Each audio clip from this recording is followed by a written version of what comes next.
మన ప్రభువును రక్షకుడైన యేసుక్రీస్తు పరిశుద్ధమైన నామంలో మీ అందరికీ కూడా వందనాలండి.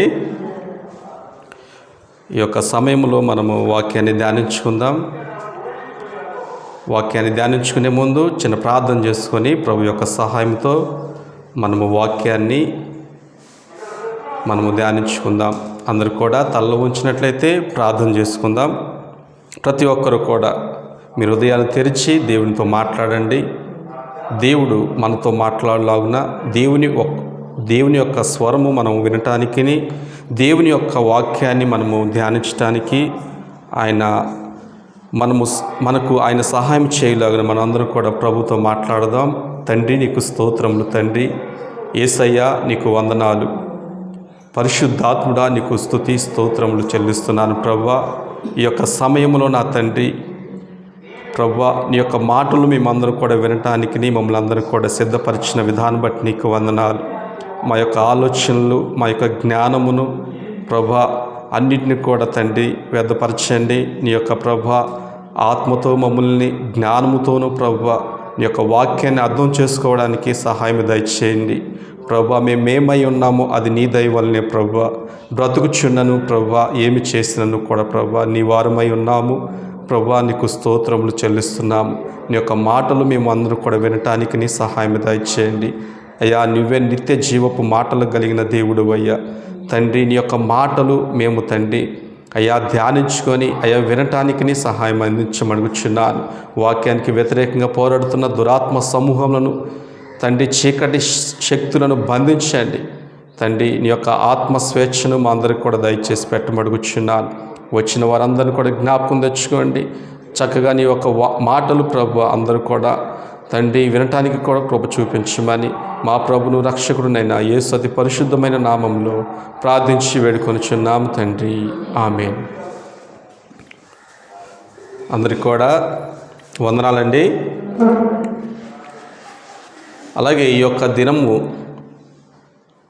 భస్మ బుధవారము, అలాగే 40 రోజులు లెంట్ డేస్ మనము ప్రారంభించుకోవడానికి దేవాతి దేవుడు ఎంతగానో కూడా కృప చూపించున్నాడు. దేవునికి మహిమ. ప్రారంభ దినాల్లో అపోస్తులు ప్రారంభించిన సంఘము,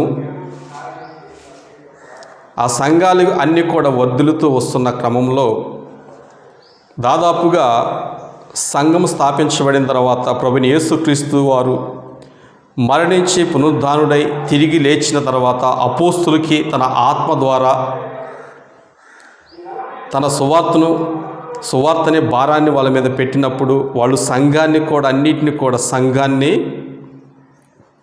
స్థాపించడం, అనేక ప్రాంతాల్లో సంఘంలో ఏర్పరిచి వాళ్ళందరూ కూడా పరిశుద్ధాత్మ చేత వాళ్ళందరూ కూడా బలమైన ఉజ్జీవాన్ని తీసుకుని వచ్చారు. తర్వాత కాలక్రమేణా 300 సంవత్సరాల తర్వాత మరలా వీళ్ళు ఉపవాస ప్రార్థనలు చేయటం సంఘంలో.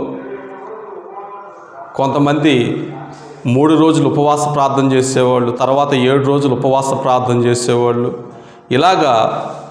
ఇట్లా కాదులే, కానీ మనం ఇంకనూ కూడా ఆత్మలో ఇంకనూ కూడా అభివృద్ధి పొందాలి, మనము ఆత్మీయమైన జీవితాన్ని మనము కలిగి ఉండాలని చెప్పి అప్పుడున్న పెద్దలు చాలామంది చేసిన పని ఏంటంటే 40 రోజులు కూడా మనం ఉపవాసము ఉండి ఉపవాస ప్రార్థనలో మనము పాలు పంపులు పొందుకొని దేవుని యొక్క మహిమను, దేవుని యొక్క శక్తిని, ఆత్మలో బలాన్ని మనం పొందుకోవాలని చెప్పి ఇట్లాగా ఈ 40 రోజులు లెంట్ డేస్ అనేది చాలామంది కూడా అప్పుడు పెద్దలు ప్రారంభించారు. ఏదేమైనప్పటికీ కూడా మనం అందరం కూడా ఉపవాస ప్రార్థనలో పాల్గొనటానికి, ఉపవాస ప్రార్థనలో దేవునితో గడపటానికి దేవుడిచ్చిన ఈ సమయాన్ని బట్టి, ఈ అనుకూలతను బట్టి దేవుని మనం ఎంతగానో కూడా మహిమపరిచేటి వారిగా మనం ఉండాలి.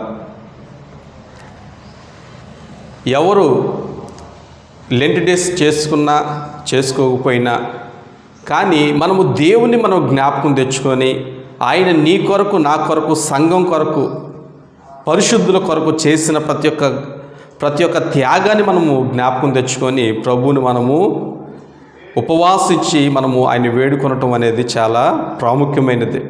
అందుకనే అపోస్తులైన పౌలు 1 కొరింథీయులకు రాసిన పత్రిక 10వ అధ్యాయము 31వ వచనంలో, కాబట్టి మీరు భోజనము చేసినను పానము చేసినను ఏమి చేసినను అది దేవుని మహిమార్థమై చెయ్యుడి అని అక్కడ మాట్లాడుతూ ఉన్నాడు. మనము ఏది చేసినా, భోజనం చేసినా, పానము చేసినా, భక్తి చేసినా, విశ్వాసం అనే జీవితంలో మనము ముందుకు కొనసాగాలన్నా ఏ విషయమైనా మీరు చెయ్యండి, కానీ ఎవరికి మహిమ రావాలి? దేవునికి మహిమ రావాలని ఇక్కడ దేవుని చేత ఏర్పరచబడిన అపోస్తలుడైన పౌలు తన మాట ద్వారా మనకి సెలవిస్తున్నాడు. ఏమండి, మనం క్రైస్తులు అయినప్పటికీ కూడా మనము చేసే ప్రతి ఒక్క పనిలో కూడా దేవునికి మహిమ రావాలని అపోస్తలుడైన పౌలు సెలవిస్తున్నాడు. మనము చిన్న పని చేసినప్పటికీ కూడా ఆ పనిలో మనము ఎవరిని మనం మహిమపరచాలి? దేవుణ్ణే మనం మహిమపరచాలి. దేవుని మహిమపరిచే పనులు మనం చేసినట్లయితే మనల్ని సృజించిన దేవుడు, మనల్ని ఏర్పరచుకున్న దేవుడు, మనల్ని అనునిత్యము కూడా పోషిస్తున్న దేవుడు, కాపాడుతున్న దేవుడు ఆయన మహిమపరచబడతాడు. ఆయన మహిమపరచబడినట్లయితే నువ్వు కూడా దీవించబడతావు, ఆశీర్వదించబడతావు. దేవునికి మహిమ. అందుకనే మనము చెయ్యాలా చేయకూడదు అనేది పక్కన పెట్టండి. మనం చేసే పని అది దేవునికి ఇష్టమైతే మనం అది చేయటానికి మనం ఎప్పుడు కూడా సిద్ధంగా ఉండాలండి. మనం ఎప్పుడు కూడా మనము దేవుని కొరకు చిన్న విషయమైనా కానీ, చిన్న పని అయినా కానీ, పెద్ద పని అయినా కానీ, అది ఏదైనా కానీ మనం దేవుని యొక్క మహిమార్థమై మనం చేసినప్పుడే తండ్రి అయిన దేవుడు సంతోషిస్తాడు. ఆయన నామము ఘనపరచబడుతుంది. నిత్యము కూడా ఆయనకు మహిమ, ఘనత, ప్రభావము మనము చెల్లించేటి వారమై ఉంటాం మనం.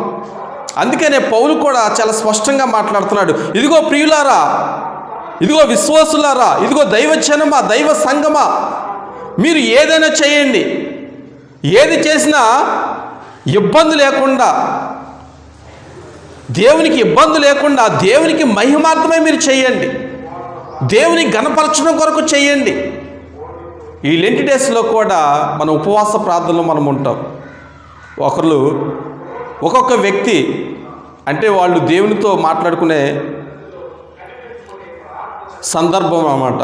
ప్రభువా, నాకైతే ఒక పూట నేను ఉపవాసం ఉంటాను ఈ లెంట్ డేస్లో 40 రోజులు, లేకుంటే 2 పూటలు ఉపవాసం ఉంటాను, లేకుంటే 3 పూటలా కూడా నేను ఉపవాసంలో ఉంటానని దేవునితో వాళ్ళు తీర్మానం చేసుకుంటారు.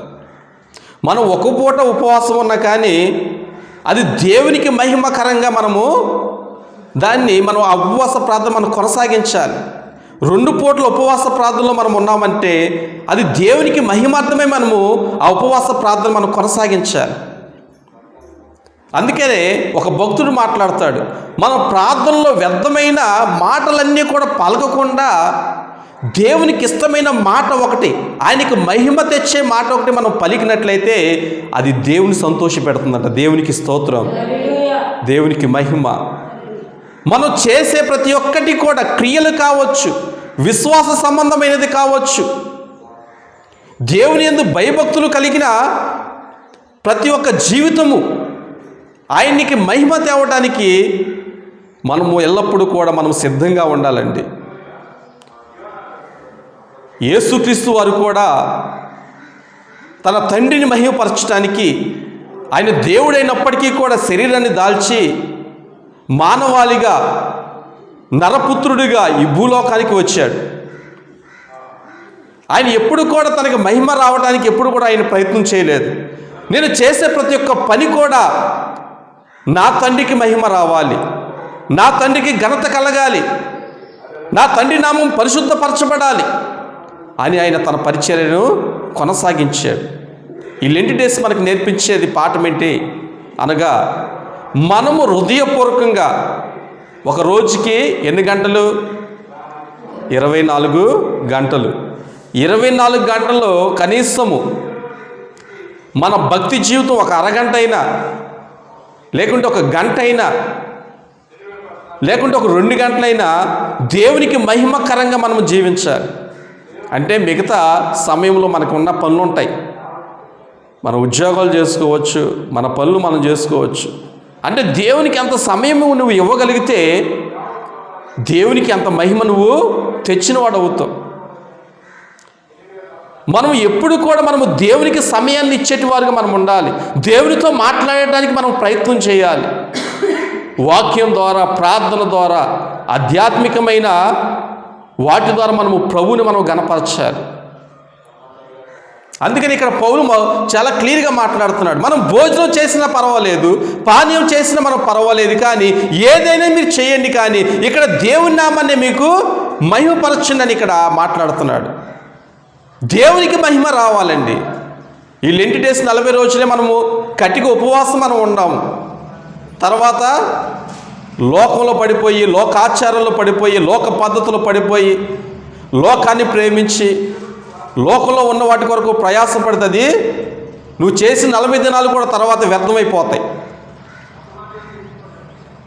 చదువుచున్నారండి పిల్లలు, సరే మీ కుమార్తె లేకపోతే మీ కుమారుడు చదువుకుంటున్నాడు. ఆ చదువుకున్న క్రమంలో బాగానే ఉంటాడు, రోజు స్కూల్కి వెళ్ళి చదువుకుంటూ ఉన్నాడు, బాగానే ఉంటాడు. కానీ ఆ చదువు ఎప్పుడైతే అక్కడ బ్రేక్ అవుతూ ఉంటుందో, అంటే సెలవుల ద్వారా కావచ్చు, లేకుంటే వీళ్ళు వెళ్ళకపోవడానికి ఇష్టం లేకపోవచ్చు, అక్కడ బ్రేకప్ అయిపోయింది అనుకుంటా, ఆగిపోయింది అనుకుంటా చదువు. తర్వాత వాళ్ళు ఆ జ్ఞానాన్ని కోల్పోతారు. ఏం చదివారో అన్నీ కూడా మర్చిపోతారు వాళ్ళందరూ కూడా. కానీ ఇది ఎప్పుడు కూడా కంటిన్యూగా ఉండాలి. ఎప్పుడు కూడా మనిషి చిన్న పిల్లవాడి కాడ నుంచి వృద్ధుడి వరకు కూడా నేర్చుకోవాలి. ఏం నేర్చుకోవాలి? మనం అందరం కూడా ఆధ్యాత్మికంగా వాక్యాన్ని మనం నేర్చుకోవాలి. వాక్యంలో ఉన్న దేవుని యొక్క మాధుర్యతను మనము నేర్చుకోవాలి. అందుకని ఈ యొక్క మాట, ఈ యొక్క వాక్యము జుంటెతేనే దారుల కంటే ఎంతోగానో మధురమైనదని కీర్తనకారుడు మాట్లాడుతున్నాడు. వాక్యము మధురమైనదండి, వాక్యము మాధుర్యమైనది. ఈ వాక్యమే మనుషుని బ్రతికించేది. ఈ వాక్యమే నిన్ను నన్ను కూడా నిత్యత్వానికి నడిపించేది. ఆనాడు కూడా మోషే దేవుని యొక్క సన్నిధిలో, దేవుని యొక్క సమూహంలో కూడా 40 దినాలు ఉపవాస ప్రార్థన చేశాడు. 40 రాత్రులు 40 పగళ్ళు ఉపవాస ప్రార్థన చేశాడు. ఆహారం లేదు, పానీయం లేదు, కానీ ఉపవాస ప్రార్థనలో ఉన్నాడు. ఈరోజు అలా చేయడానికి నీకు నాకు కుదిరిద్దా? కుదరదండి. ఎందుకంటే అప్పుడు దేవుడు మోషేని పిలుచుకున్నాడు. మోషేతో మాట్లాడాడు. మోషేకు ఒక దేవుని యొక్క సన్నిధి, దేవుని యొక్క ప్రత్యక్షత అక్కడ ఉంది.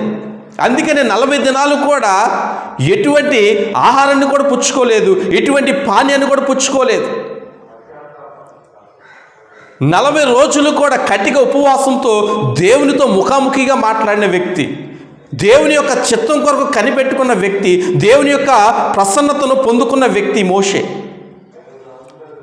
ఈరోజు క్రొత్త నిబంధనలో మనము కూడా అన్ని రోజులు మేము ఉండలేమండి, అన్ని రోజులు మేము చేయలేము. అంత కటిక ఉపవాసం దేవుడు మనల్ని చేయమని చెప్పట్లేదు. కానీ మనము 1 రోజు, లేకుంటే 2 రోజులు, లేకుంటే 3 రోజులు మనం ఉపవాస ప్రార్థనలో ఉండి మనల్ని మనం నలగగొట్టుకొని మనం ప్రార్థించడానికి మనం ఎప్పుడు కూడా సిద్ధంగా ఉండాలి. అందుకని ఏబు మాట్లాడతాడు. ఏబు గ్రంథము 42వ అధ్యాయము 6వ వచనములో ఒక మాటను మనము జ్ఞాపకం తెచ్చుకుందాం. ఏబు గ్రంథము 42వ అధ్యాయము 6వ వచనము. కావున నన్ను నేను అసహించుకొని ధూళిలోను బూడిదలోను పడి పశ్చాత్తాపపడుచున్నాను. దేవునికి స్తోత్రం. ఏబు కూడా ఇక్కడ చాలా క్లియర్గా మాట్లాడుతున్నాడు. ఏమండి, ధూళిలోను బూడిదలోను పడి నేను పశ్చాత్తాపడుతున్నానని ఏబు దేవుని యందు భయభక్తులు కలిగిన భక్తుడు మాట్లాడుతున్న మాట.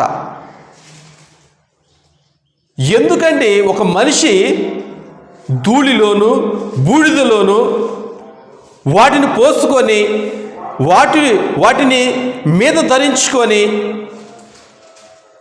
అంత దీనుడిగా ఎందుకు పశ్చాత్తాపడుతున్నాడంటే తన పాపము కొరకు పశ్చాత్తాపడుతున్నాడు. తాను ఎటువంటి వాడు అని జ్ఞాపకం తెచ్చుకొని దేవునికి చూపిస్తున్నాడు. దేవా, నేను ఏ పాటి వాడినయ్యా, ప్రభువా, నేను ఏ పాటి వాడిని, నేను ఇగో ఈ ధూళి లాంటి వాడిని, ఈ బూడిద లాంటి వాడిని, దయచేసి నన్ను జ్ఞాపకం తెచ్చుకోండి, నా పాపాలు క్షమించండి. నా పాపము చాలా భయంకరమైనది. నా ఆలోచనలు, నా నడవడి, నా పద్ధతి అన్నీ కూడా నీ ఎదుట చాలా భయంకరంగా ఉందయ్యా. ఇదిగో తండ్రి, నీ ఎదుట నేను తగ్గించుకొంచున్నాను. ఏబు గ్రంథం మనం 1వ అధ్యాయంలో మనం చూసినట్లయితే ఊజు దేశంలో ఏబు కంటే గొప్పవాడు ధనికుడు ఎవడు కూడా లేదని బైబిల్ గ్రంథం సెలవిస్తుంది. నీతిపరుడును, యథార్థవంతుడును, న్యాయవంతుడై ఉన్నాడు. దేవుని యందు, ప్రాముఖ్యంగా దేవుని యందు భయభక్తులు కలిగిన వాడు ఏబుగా ఇక్కడ ఉన్నాడు. ఏబునంత గొప్పవాడు 1వ అధ్యాయంలో అంత గొప్పగా అక్కడ పేరు, ఆయన పేరుకు ఆయనకు ఉన్న ప్రతిదీ కూడా అక్కడ మెన్షన్ చేశారు. ధనికుడు, గొప్పవాడు, యథార్థవంతుడు, నీతి న్యాయపరుడు, చెడుతనాన్ని విసర్జించేటివాడు ఏబు.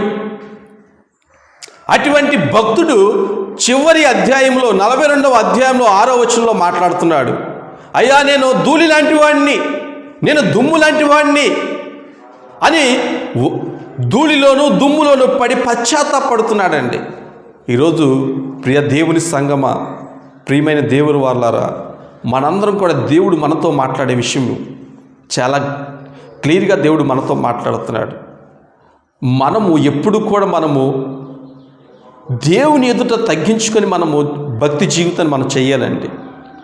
నేను అనేక మార్లు కూడా మన సంఘాన్ని ఉద్దేశించి, ప్రతి ఒక్కరిని కూడా ఉద్దేశించి నేను మాట్లాడేది ఏంటి అనగా, దేవుని యొక్క సన్నిధిలో మనము కన్నీరు కార్చి మనంతటికి మనము తగ్గించుకోవాలండి. మనము ఎందుకంటే మనము తగ్గించుకున్నట్లయితే దేవుడు ఆ తగ్గింపును చూసి దేవుడు మనకి తర్వాత ఘనతను ఇస్తాడు, కీర్తినిస్తాడు, ఆశీర్వాదాన్ని ఇస్తాడు. ఏబు కూడా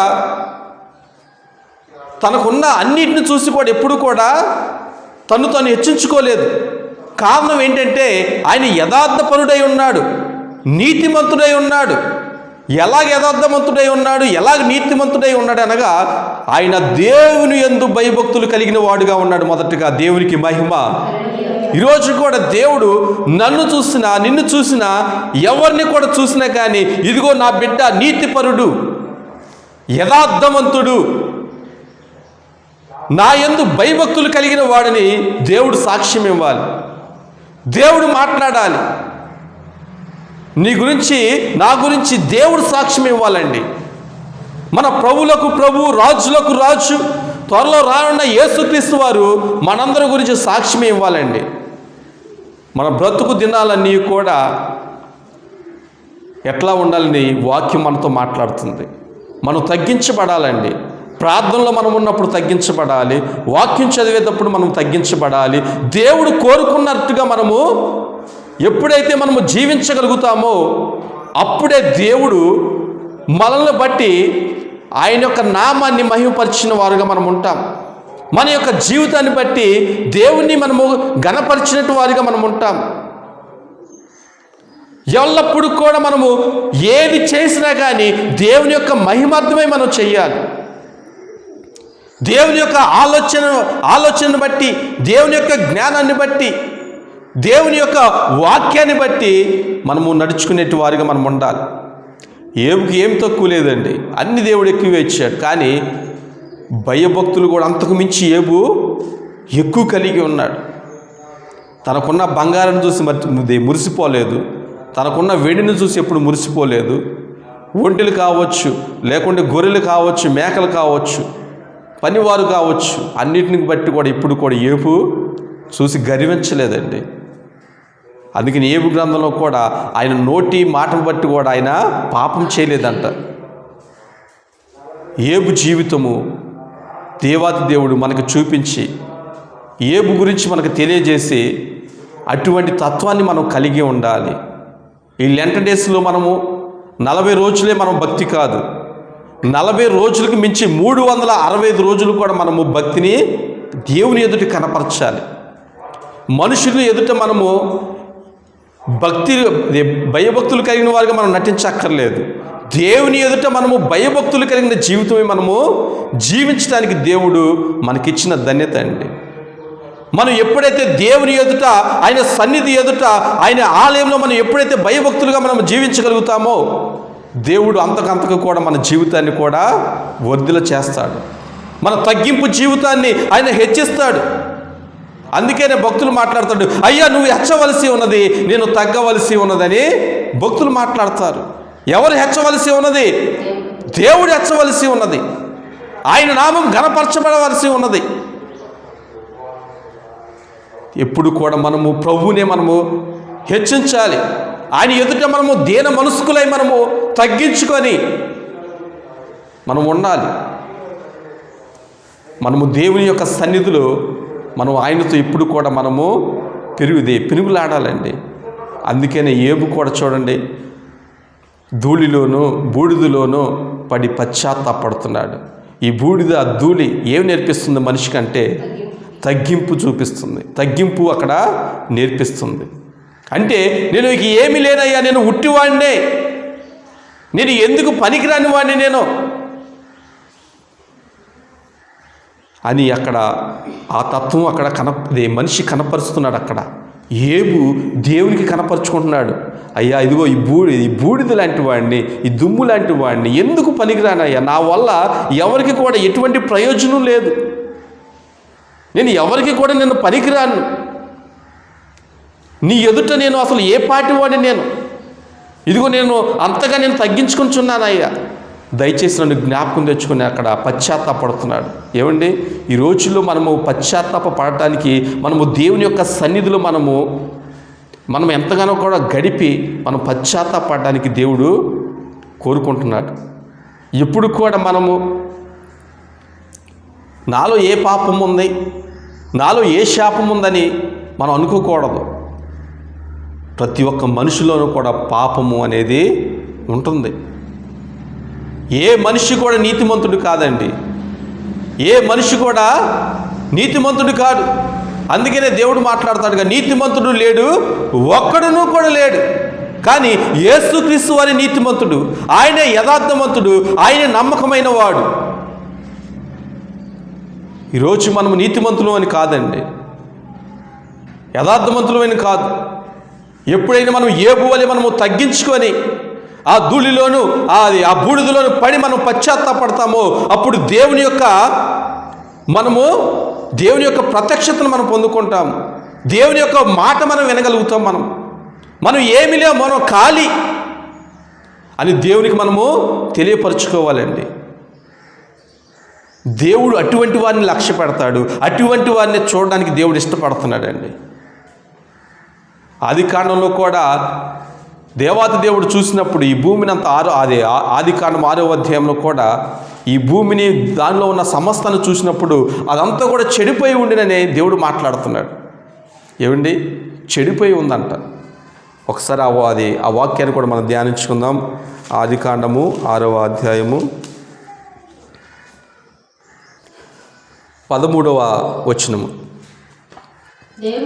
దేవుడు నోవాహుతో సమస్త శరీరుల మూలముగా భూమి బలాత్కారముతో నిండి ఉన్నది గనుక నా సన్నిధిని వారి అంతము వచ్చి ఉన్నది, ఇదిగో వారిని భూమితో కూడా నాశనము చేయుదును. దేవునికి స్తోత్రం. ఏమండి, వారి అందరిని కూడా భూమితో సహా నాశనం చేసేస్తానని దేవుడు మాట్లాడాడు. కానీ నోవాహు చూసినప్పుడు, నోవాహు కుటుంబాన్ని చూసినప్పుడు దేవుడు మాట్లాడుతున్నాడు. నోవాహు అంట దేవుని యొక్క కృపను పొందుకున్నవాడంట. ఏమండి, దేవుని యొక్క కృపను నోవాహు తన కుటుంబం పొందుకుందండి. ఎవరైతే దేవుని ఎదుట భయభక్తులు కలిగిన జీవితాన్ని జీవిస్తారో వాళ్ళు ఎక్కడ ఉన్నా కానీ, ఏ ప్రాంతంలో ఉన్నా, ఏ ప్రదేశంలో ఉన్నా కానీ దేవుని యొక్క కృప వారి మీద ఉంటే వారి మీదకి ఎటువంటి ఉగ్రత కూడా రాదు, ఎటువంటి భయంకరమైనది కూడా వాళ్ళకి రాదు, జరగనివ్వడు దేవుడు. అందుకనే భూమిలో ఉన్న చెడుతనాన్ని అన్నింటినీ కూడా దేవుడు చూసినప్పుడు నేను అన్నింటినీ కూడా లయపరిచేదను, అని దేవుడు మాట్లాడుతున్నప్పుడు నోవాహు ద్వారా మరలా దేవుడు ఏం చేశాడు? నోవాహుని క్షేమస్థితిలో ఉంచడానికి, నోవాహు కలిగిన దాన్ని అన్నింటినీ కూడా క్షేమస్థితిలో ఉంచడానికి నోవాహుతో దేవుడు మాట్లాడాడు. ఇదిగో నోవాహు, నువ్వు ఒక ఓడను సిద్ధపరచు అని దేవుడు మాట్లాడాడు. అంతకుముందు ఈ సంఘటనలు జరగక మునుపు మనము చూసినట్లయితే బైబిల్ గ్రంథంలో అంతకుముందు ఎప్పుడు కూడా ఆకాశంలో నుంచి నీరు పడిందే లేదండి. అక్కడ భూమి మీద వర్షం పడటమే లేదు. కానీ అంతకుముందు మొక్కలు ఎట్లా బ్రతికినాయి అంటే మంచు ద్వారా, ఆ తేమ ద్వారా ప్రతి ఒక్క వృక్షాలు బ్రతికినాయండి. కానీ ఎప్పుడైతే దేవుడు నోవాహుతో మాట్లాడాడో అప్పుడు నోవాహు దేవునికి వ్యతిరేకంగా మాట్లాడకుండా, దేవా నేను ఇది ఎలా చేయగలను, నాకు రాదే, అసలు ఎందుకు చేయమంటున్నావు అని దేవునితో వేచి మాడలేదండి. దేవుని చెప్పిన పని చక్కగా చేశాడు. కారణం ఏంటంటే అతను దేవుని యందు భయభక్తులు కలిగిన వాడు, దేవుని యొక్క కృపలో ఉన్నవాడండి. దేవునికి మహిమ. అట్లా వాడు సిద్ధం చేసిన తర్వాత తన కుటుంబం అంతా కూడా, అలాగే జంతువులన్నీ కూడా, కొన్ని జంతువులు 2 జతలు లోపలికి, ఆడదొకటి మగదొకటి పిలిచాడు. అన్నీ కూడా వచ్చినాయి, పక్షులు కూడా వచ్చినాయి. తర్వాత దేవుని ఉగ్రత 40 రాత్రులు 40 పగళ్ళు కూడా దేవుని యొక్క అక్కడ ఏంటంటే ఉగ్రత కుమ్మరించబడింది. వర్షం వచ్చిందండి, భయంకరమైన వర్షం వచ్చింది. చదువుకున్న ఆ మాట కూడా, 40 పగళ్లను 40 రాత్రులను భూమి మీద వర్షం కురిపించి నేను చేసిన సమస్త జీవులను భూమి మీద ఉండకుండా తుడిచివేయుదునని నోవాహుతో చెప్పెను.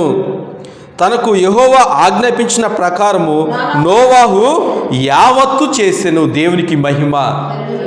ఎప్పుడు కూడా దేవునితో నడిచే బిడ్డలు, దేవుని యందు భయభక్తులు కలిగిన వారందరూ కూడా ప్రతి విధమైనది దేవుడు చెప్పిన యావత్తు కూడా ఏది కూడా విడిచిపెట్టకుండా చేసేటి వారుగా ఉంటారండి. వారిని ఇలాగే మనము చూడొచ్చు. దేవుడు ఏదైతే చెప్పాడో, దేవుడు ఏదైతే చేయమన్నాడో ప్రతీది కూడా, చిన్నదైనా కానీ పెద్దదైనా కానీ ప్రతీది కూడా చేసుకుంటూ వెళ్ళిపోతారు. నోవాహు కూడా అంతే. తనకి అప్పచెప్పిన బాధ్యత అంతా కూడా యావత్తంతా కూడా చేసి ముగించేశాడు. దేవుడు ఉగ్రతను కుమ్మరించాడు. 40 దినములు 40 రాత్రులు 40 పగళ్ళు కూడా వర్షాన్ని కుమ్మరించి ప్రజలందరినీ కూడా, జీవరాశులన్నీ కూడా, అంటే ఆ ఓడలో ఉన్నవారు తప్పితే మిగతా వాళ్ళందరూ కూడా నాశనం అయిపోయారు. చూడండి, దేవుని యొక్క ఉగ్రత ఎంత చాలా భయంకరమండి. అందుకని దేవుడు మాట్లాడతాడు, ఇదిగో ఏబులాగా ఏబును చూసి మీరు నేర్చుకోండి. ఆయనలో ఉన్న భక్తిని ఒక్కసారి మీరు ఆలోచన చేయండి. ఆయన ఎలాగ నాకు కనపరుచుకున్నాడో, ఆయనలో ఉన్న తగ్గింపు ఎలా కనపరుచుకున్నాడో మీరు ఒక్కసారి ఆయన గురించి ఆ వాక్యాన్ని మీరు ధ్యానం చేయండి. ఆయనలాగా మీరు ఉండటానికి, ఆయనలాగా నాకు ఇష్టలుగా ఉండటానికి మీరు నేర్చుకోండి అని దేవుడు మాట్లాడుతున్నాడు. మనం ఎప్పుడు కూడా దేవుని ద్వారా మనం ఏదో ఒక విషయం మనం నేర్చుకోవాలండి. ప్రతి ఒక్క సమయంలో దేవుడు మనతో మాట్లాడుతున్నప్పుడు ఆ వాక్యంలో ఏదో ఒక మాట ద్వారా దేవుడు నీతో మాట్లాడతాడు. ఆ యొక్క మాట ద్వారా నీలో ఆ మార్పు నువ్వు చేసుకోవాలి.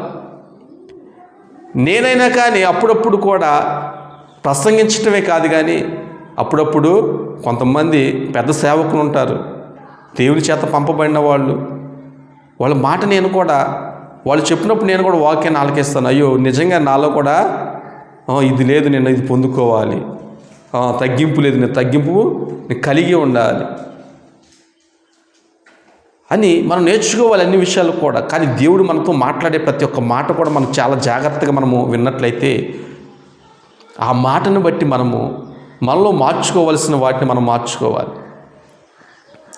ఒక బండిని మనం రిపేర్కి ఇచ్చినప్పుడు దాంట్లో ఉన్నది ఏదైతే ఉందో, ఏదైతే పోయిందో ఆ వస్తువు, లేకుంటే ఆ ఇంజిన్కి సంబంధించింది కావచ్చు, ఆ వాహనానికి సంబంధించిన ఏదైనా కానీ ఆ రిపేర్ అంటే ఆ మెకానిక్ దాన్ని ఎలాగైతే మళ్ళా రిపేరింగ్ చేసి మళ్ళీ ఆ యజమానికి ఇచ్చినప్పుడు అది మళ్ళీ చక్కగా ఉంటుంది. అది మరలా కొన్నాళ్ళ తర్వాత మళ్ళీ ఎక్కడో ఒక రిపేర్ అనేది వస్తుంది. వచ్చినప్పుడు మరలా అది ఎక్కడికి రావాలి? గ్యారేజీకి రావాలి. ఆ మెకానిక్ దగ్గరికి రావాలి. ఆ మెకానిక్ దగ్గర తీసుకొచ్చినప్పుడు ఆయన ఏం చేస్తాడు, దాన్ని మళ్ళీ రిపేర్ చేసి మళ్ళీ భద్రంగా ఆ యజమానికి అప్పచెప్తాడు. మనం కూడా అంతే. ప్రతి ఒక్కసారి మనం దేవుని యొక్క మందిరానికి మనం వస్తున్నామంటే మనలో కూడా దేవుడు ఏదో ఒకటి రిపేర్ చేస్తున్నాడు. మనల్ని కూడా ఏం చేస్తున్నాడంటే, ఇదిగో నీలో ఇది లేదు, నువ్వు ఇది పొందుకోవాలి, నీలో అది ఉంది, అది నాకు ఇష్టమైంది కాదు, అది తీసేయాలి అని దేవుడు నీతో నాతో మాట్లాడినప్పుడు మనం దాన్ని తీసేయడానికి మనం ఇష్టపడాలి. ఇదిగో లేకుంటే నువ్వు ఇట్లా చేయి అట్లా చేయని దేవుడు మాట్లాడినప్పుడు మనం అలాగే మనం చేయాలి. అందుకని నోవాహు కూడా దేవుడు చెప్పిన సమస్త యావత్తును కూడా చేసేయడంట. ఈరోజు కూడా ప్రియ దేవుని సంగమా, మనం కూడా దేవుడు చేసిన ప్రతి ఒక్కటి కూడా మనం చేసి మనం ముగించడానికి మనము సిద్ధంగా ఉండాలండి. మనం ఒక మాట మనం మాట్లాడుకుంటాం ఇప్పుడు కూడా, అసలు అవ్వ ఈ తప్పు చేయకపోతే మనము అసలు ఈ భారము, ఈ అనారోగ్యాలు కావచ్చు, ఈ లేమి కావచ్చు, ఈ ఏడ్పు కావచ్చు, ఏది కూడా మనకి ఉండేది కదని మనం చాలా మాట్లాడుకుంటాం. ఏమండి, ఇప్పుడు చూస్తే కానీ మనం చేసిన తప్పిదం మనం ఎవరికి కూడా మనం చెప్పుకోం. కానీ ఎదుటి వాళ్ళు చేసిన ప్రతి ఒక్క తప్పును కూడా మనము పొడిచి మరీ కూడా చెప్తాం. మనం దేవుడు అదే మాట్లాడుతున్నాడు. నువ్వు ఎదుటి వాళ్ళ తప్పులు నువ్వు వెతికే కంటే నీలో ఉన్న లోపాన్ని నువ్వు వెతికి ధూళిలోను బూడిదలోను నువ్వు పడి పశ్చాత్తాపడు కుమారుడు, ఆ కుమార్తెని దేవుడు మాట్లాడుతున్నాడు. మనం తగ్గించుకొని మళ్ళా ఉన్న పాపాల నిమిత్తము, మళ్ళా ఉన్న ప్రతి ఒక్క పాపము నిమిత్తము మనం ఎంటీ చేసుకొని మనం ఖాళీగా మనము దేవుని ఎదుట మనం నిలబడాలి. మనము తగ్గించుకున్న లక్షణం దేవునికి మనం కనపరుచుకోవాలి. అప్పుడు ఆకాశముందున్న దేవుడు మనం చేసిన ఆ విజ్ఞాపనకి, ఆ ప్రార్థనకి దేవుడు జవాబిస్తాడు. దేవుడు చూస్తూ ఉన్న దేవుడు నిన్ను పరీక్షిస్తున్న దేవుడు తగిన సమయం ముందు దానికి ఉత్తరం ఇస్తాడు. దేవుడు ఏబు మరలా 42వ అధ్యాయంలో చివరి అది వచనాల్లో కూడా దేవుడు ఏబుని మొదట ఆశీర్వదించిన కంటే తర్వాత మరీ అధికంగా ఆశీర్వదించాడంట. దేనికంటగా ఆయన తను కనపరుచుకున్నాడండి. బూడిద వేసుకున్నాడు, ధూళి వేసుకున్నాడు. ఇదిగో ప్రభువా, నేను ఉట్టివాడినే, నేను ఎందుకు పనికిరాని వాడినయ్యా అని తను తగ్గించుకొని పశ్చాత్తాపడ్డాడు. ఈరోజు ప్రతి ఒక్కరు కూడా దేవుని ఎదుట చిన్నపిల్లలే అందరూ కూడా ప్రతి ఒక్కరు కూడా ఆయన ఎదుట తగ్గించుకొని ప్రార్థించడానికి సిద్ధంగా ఉండాలని దేవుడు మాట్లాడుతున్నాడు. దేవునికి స్తోత్రం, హల్లెలూయా. అలాగే ఆదికాండము 18వ అధ్యాయము 27వ వచనంలో కూడా ఇక్కడ అబ్రహాము కూడా, ఆదికాండం 18:27 వచనము, అందుకు అబ్రహాము ఇదిగో ధూళియు బూడిదనైనా నేను ప్రభుతో మాటలాడ తెగించుచున్నాను. దేవునికి స్తోత్రం. మరలా చదువుకుందాం, చదవండి. అందుకు అబ్రహాము ఇదిగో ధూళియు బూడిదయునైనా నేను ప్రభుతో మాటలాడ తెగించుచున్నాను. దేవునికి స్తోత్రం. అబ్రహాము తన జీవితాన్ని చూసినట్లయితే ఎంతో విశ్వాసమైన జీవితం అండి. దేవుని యందు భయభక్తులు కలిగిన జీవితం.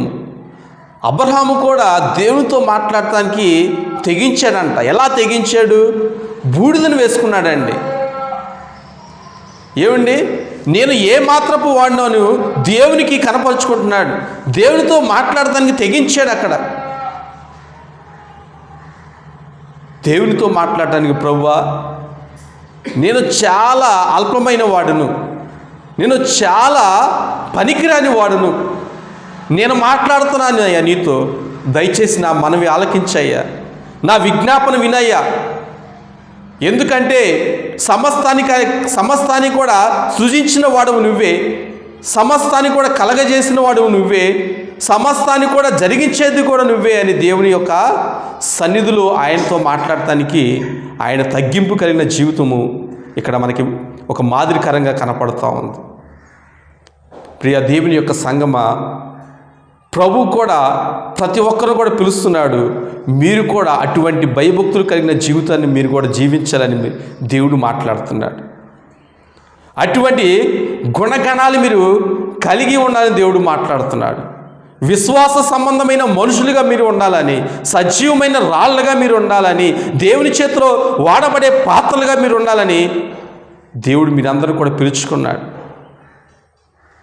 దేవుని యొక్క వాక్యానుసారమైన జీవితం మనము జీవించాలని ఇక మీదటైనా కానీ దేవుడు మనతో మాట్లాడుతున్నాడు. ఇంకా బైబిల్ గ్రంథంలో అనేక మంది కూడా, మొర్దెకై కావచ్చు, మొర్దెకై అక్కడ ఉన్న యూదులందరూ కూడా కావచ్చు, బూడిద వేసుకొని ప్రార్థించారని ఎస్తేరు గ్రంథంలో కూడా రాయబడింది.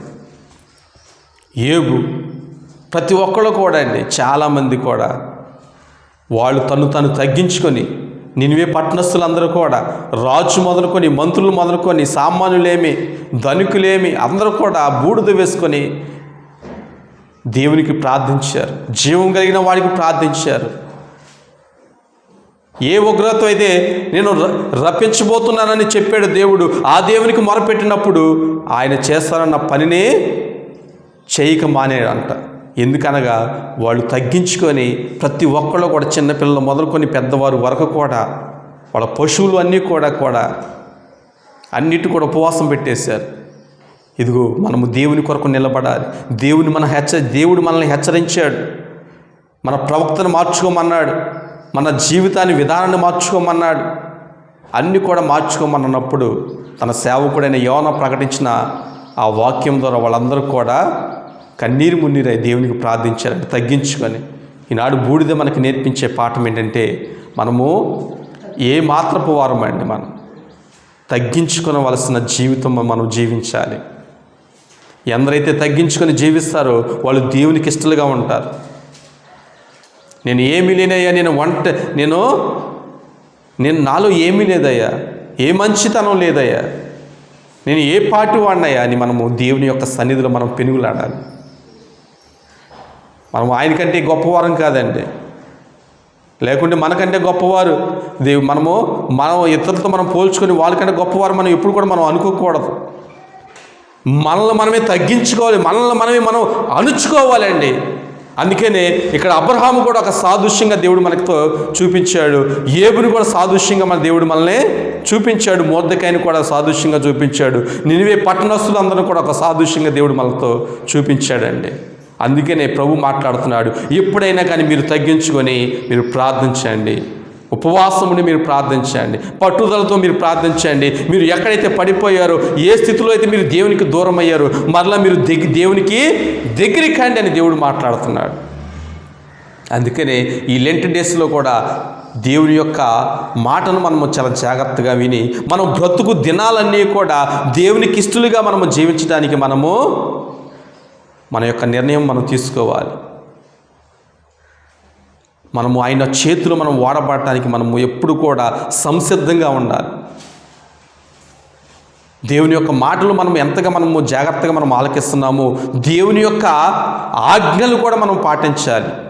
దేవుడు మనతో మాట్లాడే ప్రతి ఒక్కటి కూడా మనం చాలా జాగ్రత్తగా మనం ఆలకించినప్పుడు ఆ మాటలకు మనం విధేయత చూపించి ప్రతి ఒక్కటి కూడా మనము చెయ్యాలి. మనం క్రియల మూలంగా దేవుని మనం ఘనపరచాలి.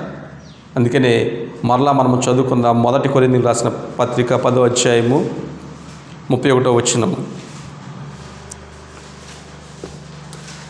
కాబట్టి భోజనము చేసినను పానము చేసినను ఏది చేసినను దేవునికి మహిమార్థమై మీరు చెయ్యుడి. దేవునికి స్తోత్రం. అందుకేనండి మనము ఏది చేసినప్పటికీ కూడా దేవునికి మహిమార్థమై మనం చేయడానికి మనము ప్రయత్నం చేయాలి. చిన్న పని చేసినా పెద్ద చేసినా మనము ఏ పని చేసినా కానీ దేవుని యొక్క పని నిమిత్తము, దేవుని యొక్క నామం నిమిత్తం మనము ఆయన్ని సంతోషపెట్టేటి వారిగా మనం ఉండాలి. ఆయన మహిమ తేవడానికి మనం ఎప్పుడు కూడా మనము సిద్ధంగా ఉండాలండి. హల్లెలూయా. అందుకనే మనం ఈ యొక్క బుధవారం నాడు నేర్చుకోవాల్సిన విషయం ఏంటంటే, మనము తగ్గించుకొని దేవుని యొక్క సన్నిధిలో మనము పశ్చాత్తాపడుతూ మనల్ని మనం ఎంప్టీ చేసుకొని ఖాళీ పాత్రలుగా మనం చేసుకొని, అయ్యా నాలో ఏమీ లేదయ్యా, నేను ఉట్టివాడిని, మనము పశ్చాత్తాప వృద్ధిలే మనం దేవునితో మాట్లాడడానికి మనం ఇప్పుడు కూడా మనము సిద్ధంగా ఉండాలని దేవుడు మనతో మాట్లాడుతున్నాడు. అందుకని యోబును, ఇక్కడ అబ్రహామును, ఇక్కడ మొర్దెకైని, నినివే పట్టణస్థులందరూ కూడా దేవుడు మన జ్ఞాపకానికి తెచ్చాడు. వాళ్ళందరూ కూడా మనము జ్ఞాపకం తెచ్చుకొని మనం ఎటువంటి వారం అనేది కూడా మనము దేవుని కనపరుచుకొని దేవుని యొక్క దైవాశీర్వాదాలు మనం పొందుకోవడానికి మనము ఎల్లప్పుడూ కూడా మనం సంసిద్ధంగా ఉండటానికి మన సిద్ధపాటు మనం కలిగి ఉండాలి. హల్లెలూయా. ఈ కొద్ది మాటలు కూడా దేవుడు దీవించి ఆశీర్వదించునుగాక. దేవుని యొక్క కృప మనందరికీ కూడా తోడే ఉండునుగాక. ఆమేన్. చిన్న ప్రార్థన చేసుకుందాం. అందరూ కూడా ప్రార్థనలో ఏకీభవించండి. దేవునితో మాట్లాడండి. ప్రభువా, నీకు వందనాలు చెల్లిస్తున్నాను తండ్రి. ప్రభువా, మేము ఏమి చేసినను కూడా అది నీ యొక్క మహిమకు ప్రభువా కారణమై ఉండటానికి సహాయం దయచేయండి. మేము తండ్రి నీ వారమై ఉన్నాము, నీ బిడ్డలమై ఉన్నాము తండ్రి. యేసయ్య, మమ్మల్ని దాటిపోవద్దు ప్రభువా.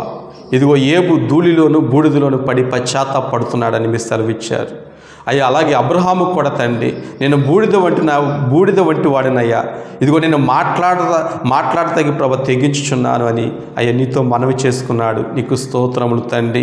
అయ్యా ప్రభు, అలాగే నినివే పట్టణస్థులందరూ కూడా అయ్యా, రాజు మొదలుకొని ప్రభ, ఇదిగో సామాన్యుల నుంచి నా తండ్రి అయ్యా ఉన్నవారి వరకు కూడా ప్రభ, అందరూ కూడా ప్రభ తగ్గించుకొని పశ్చాత్తపడి అయ్యా ప్రార్థించినప్పుడు ఆ మొరను మీరు ఆలకించిన దేవుడయ్యా, నీకు వందనాలు.